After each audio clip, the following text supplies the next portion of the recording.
If you're looking to change your life, I'm going to give you 9 domains that you can work on. And these are the 9 domains that pretty much make up anyone's life. They make up my life, they make up your life, any of the clients I see in my therapy practice. These are the 9 domains that I consider to make sure that we're helping them change their lives in a holistic, complete, and transformative way. So get buckled in because we're going to start with domain 1, which is the thinking domain. So if you want to change your life, the first domain you want to think about is your thinking. You want to be really good at knowing how to step outside of your thoughts, knowing how to identify hidden beliefs that you might have that might be holding you back or limiting you in some way, and you want to know how to move beyond those. Because a lot of people are stuck, not because they're not engaging in the behaviors they're supposed to, but because their thinking at a foundational level is not even helping them consider the things that they could be doing. If you don't believe that you're capable of change, you won't change. If you don't believe that you can make a difference or that the world is something worth saving and impacting, then you're never going to do that, because the belief is already holding you back in some way. It's like a net that can keep you trapped. It can stop any possible potential positive behaviors. So the first domain you want to work on is the thinking domain. So here are 2 tips from psychology that I can give you. Number 1, know how to identify and challenge hidden limiting beliefs. You can find your hidden beliefs by asking the "what does this mean?" question. So let's say you fail a test, and in that test, you start to have these thoughts of "I failed." Your mind starts to ruminate on those things. You just need to ask the question, "What does that mean?" As soon as you ask, "What does that mean?" you're going to get a bit deeper down the chain of thoughts, right? So ask yourself, what does that mean? You might realize, if I fail this test, it means I'm a failure. And that means, in turn, that I'm not good enough. And that, in turn, means that I'm going to be alone forever. So you see, if you keep asking, what does that mean? You keep going deeper and deeper into your thinking, down those layers, until you get to some core beliefs. That's what we call it in psychology, core beliefs. Because the core beliefs are what will ultimately dictate the path that we take in life. And so now, by failing a test, having thoughts about that and constantly asking, what does that mean? We eventually got to this deep underlying thought that we're not good enough, or that we're going to be alone forever. Once we know what that belief is, we can choose to act contrary to that belief. Because someone who holds that belief might not put themselves out there because they believe they're going to be alone anyways. Someone who has the belief that they're not good enough might try to withdraw from people because they don't want to be seen, because who wants to be seen if they're not good enough, right? So this is how you identify and challenge hidden beliefs. And core beliefs are the core of our thinking. It's what all the rest of our thinking revolves around. If the thoughts we have on a daily basis are all the planets that are in motion, then core beliefs are like the sun. That is what all the other thinking revolves around. So that is the thinking domain. If you want to change your life, you have to understand what's going on in your mind. Now, the second domain might be even more impactful than the thinking domain, because for this domain, we're talking about emotions.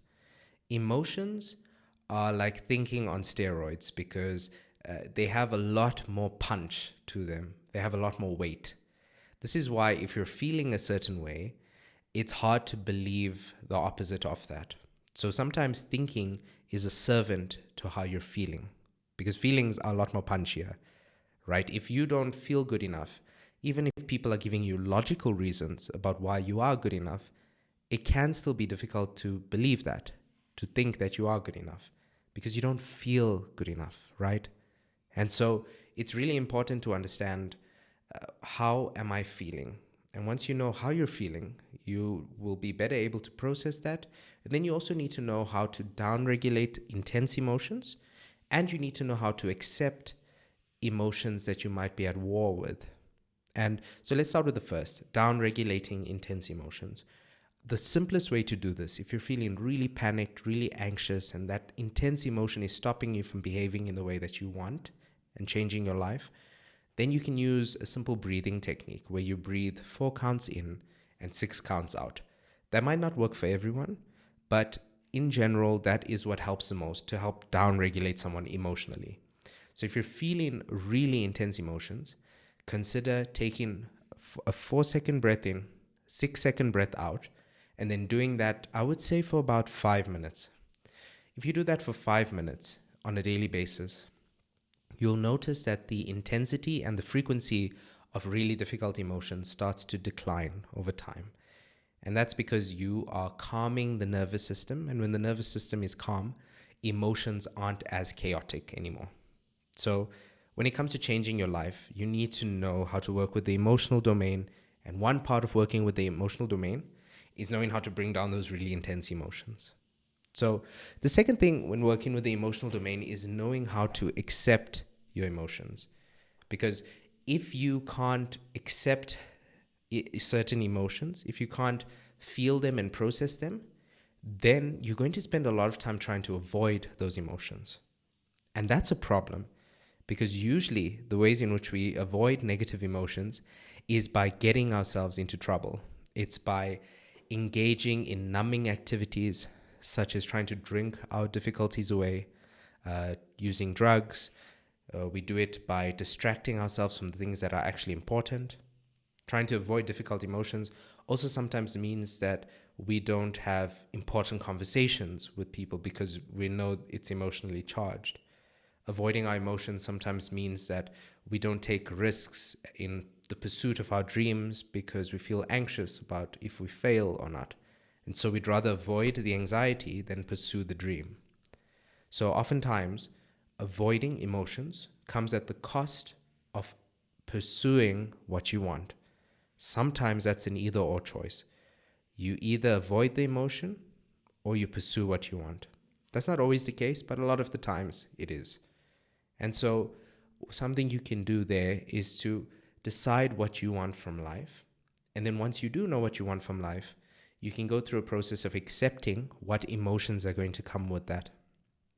If you want a partner and a marriage, but you're also really afraid of loss, then you need to accept that the anxiety about losing them is going to be there, but that you're going to accept that emotion because you're pursuing what's meaningful to you. So that's the emotional domain. And that's the second domain that you really want to master to be able to change your life. You want to be able to downregulate really intense emotions, and you're going to want to be able to accept difficult emotions when it's aligned with the pursuit of your dreams and the kind of positive impact that you want to have. Now, the third domain is the attentional domain. This is the ability to focus, to engage in deep focus with whatever you're doing. It's also about the quality of your attention. Do you bring non-judgment and curiosity to your life? Is that the flavor of your attention? Or is it a judgmental, criticizing kind of attention that you bring to the world? Now, the attentional domain has to be mastered in, I would say, two main ways. Firstly, you should always be aware of where your attention is going, because whatever you give your attention to is going to multiply in your life. So oftentimes, changing your life can be as simple as readjusting the ratio of attention that you give to certain activities, tasks, and people in your life. So I'd like you to think about that for a moment. What do you give the most attention to? What are the things that you're spending the most time on, the most energy and effort on? Maybe even the most money on, because the things that you're giving the most attention to are the things that are going to be multiplying in your life. And then you need to ask yourself, is that what I want to multiply? Are there things that I actually care about that I'm not giving my attention to? The better able you become to be aware of how you're distributing your attention, the better able you'll be to change your life in the direction that you want to change it.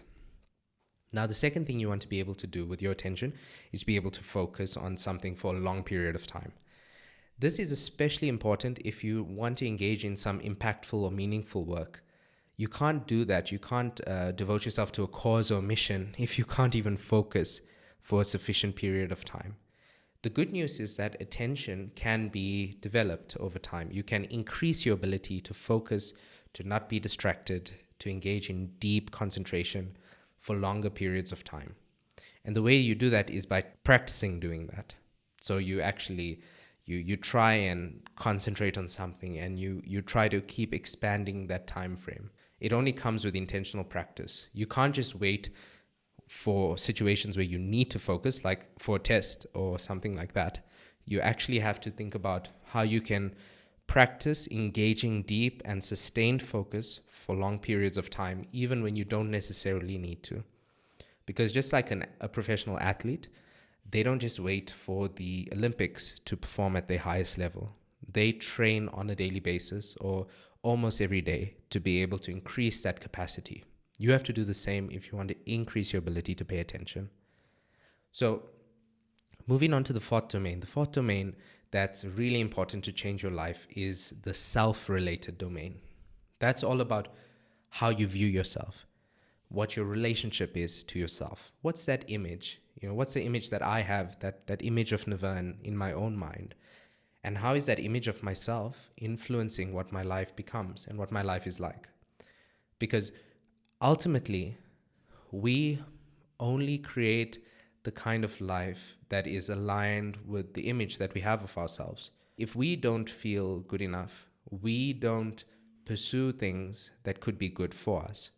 This is also why a lot of people stay in toxic relationships or stay in situations that aren't necessarily good for them. It's because they don't believe they deserve better. And so their relationship to themselves, or the image that they have of themselves, is a poor one.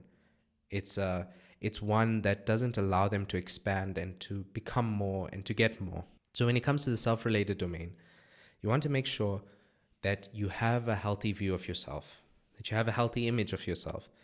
And if you don't have that, you want to make sure that you at least have the intent to improve yourself.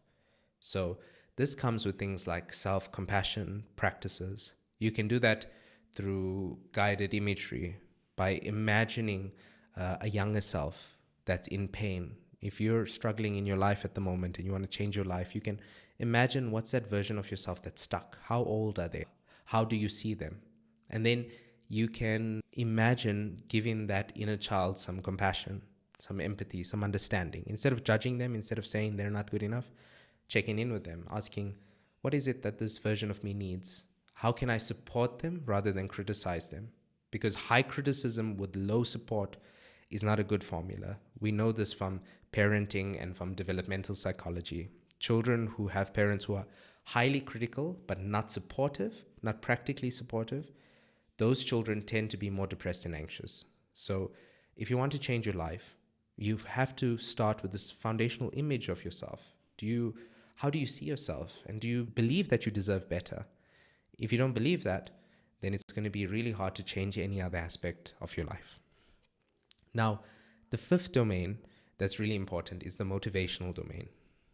Because you could have your thinking right, your emotions right, your attention, your sense of self, but if you don't have fuel in the tank, if you don't have a drive, a purpose, then you're going to really struggle. So the motivational domain is all about thinking about what drives your behavior.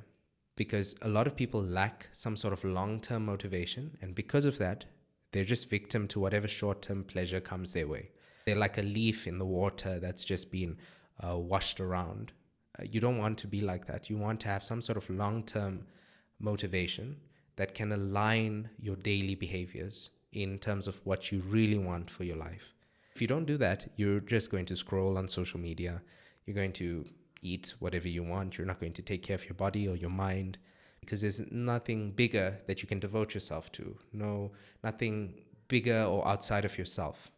If it's just about yourself, you can fall really quickly into short-term hedonistic immediate gratification, dopamine pursuit, being fixated with short-term pleasure over long-term satisfaction.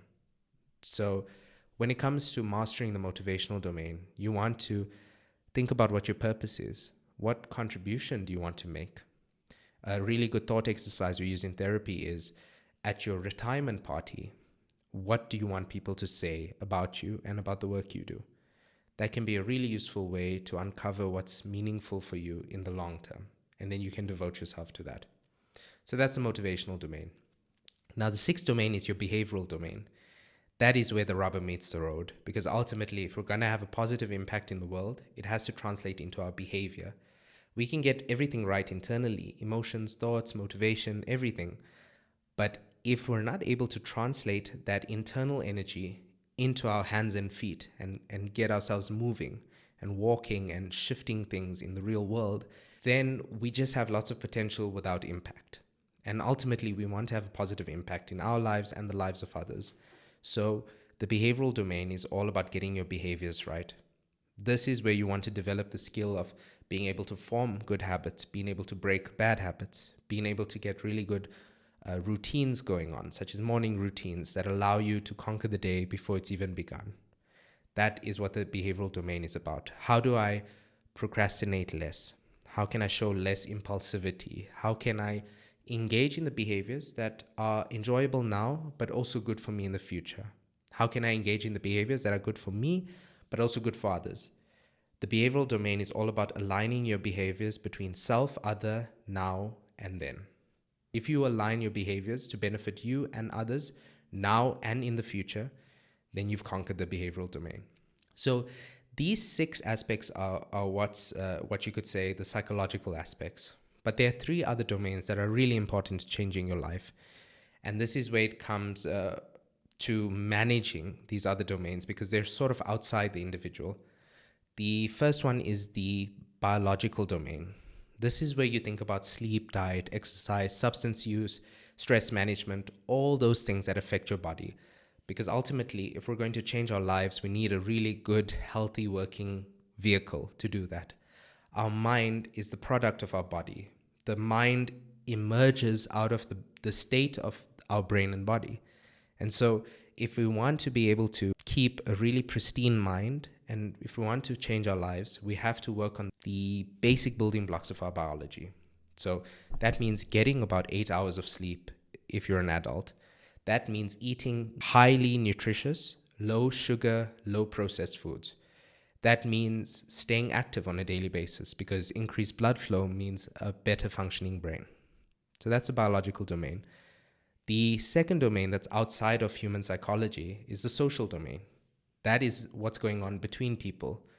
As a famous psychologist once said, the quality of your relationships will ultimately determine the quality of your life.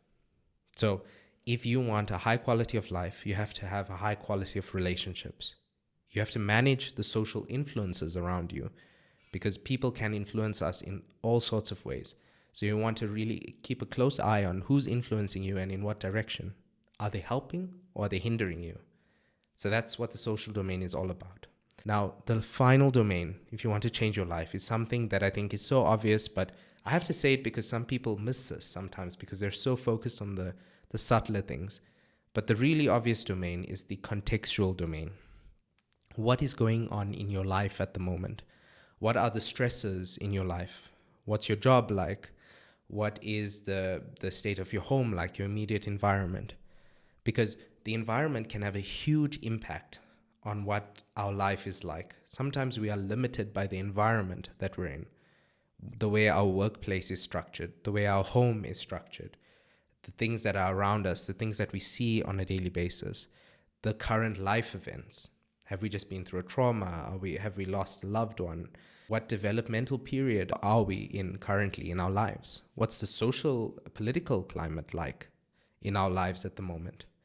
So context is extremely important. And that's where life management becomes important. You have to manage the stresses in your life. If there's something that's going on, such as a job that's draining you, then you need to think about getting out of that job. Because ultimately, you don't want to work on all the psychological aspects and get really good at coping in a bad situation. Sometimes it's more productive to change the bad situation. So those are the 9 domains to change in your life: thinking, emotions, attention, motivation, sense of self, behavior, biology, society, and context. I hope that helps.